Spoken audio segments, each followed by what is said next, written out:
સુરતમાં એક છોકરાની ઘટના બની છે કે મંગળવારે લાઇટ ગેટમાં વિસ્તારમાં જે આવેલા તેમાં કે એરપોર્ટમાંથી જે એક દંપતી અને તેમના 13 વર્ષના પુત્રના મૃતદેહ મળી આવ્યા છે અને પોલીસને શંકા છે કે ગેસ લીકેજ કારણે ગુળગાળના કારણે તેમનું મૃત્યુ થયું હશે. જે લીકેજના કારણે ગુળગાળના કારણે તેમનું મૃત્યુ થયું છે. જોકે ડીએસપીને કહ્યું કે કેસની દરેક દ્રષ્ટિએ તપાસ કરવામાં આવી રહી છે. જ્યાં ડીસીપી રાઘવ જૈને જણાવ્યું હતું કે મંગળવારે સવારે 11:30 વાગ્યે ફૈઝ અને અહેમાન અને મુબીના અને નોમનને મૃતદેહને મળી આવ્યા હતા. તેમને એરપોર્ટમાં જ બધા એપાર્ટમેન્ટમાં જેમાં દરવાજો બારીમાં અને બંધ કરવામાં મુખ્ય દરવાજામાં અંદરથી બંધ હતો. જેને પત્રકારોને જણાવ્યું હતું કે તેમાંથી મોંમાંથી ફી નીકળી રહ્યા હતું કે ફોરેન્સિક નિષ્ણાતો સામે વાત કરી છે કે જે આ મૃત્યુ સંભવિત કારણે શોધવાનું પ્રયત્ન થાય છે. જે ડીસીપી જણાવ્યું કે પ્રાથમિક શંકાના ગેસ લીકેજના કારણે ગુળગાળના કારણે એર લીકેજ કન્ડિશન ગીઝર અને વિસ્તારમાં હતા. જે પોલીસ કર્મીઓનો ગુળગાળમાં અનુભવ થયો હતો. જ્યાં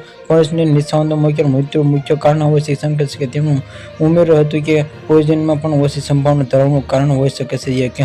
કેસની તપાસ કરી રહેલા કે પોલીસ અધિકારીએ જણાવ્યું હતું કે મૃત્યુનું ચોક્કસ કારણ નક્કી કરવા માટે લોહીના નમૂના અન્ય તમામ સંબંધિત પુરાવા નિષ્ણાતો મોકલવામાં આવી રહ્યા છે. કે ડીસીપીએ કહ્યું છે કે કેસના દરેક પાસાની તપાસ કરવામાં આવી રહી છે.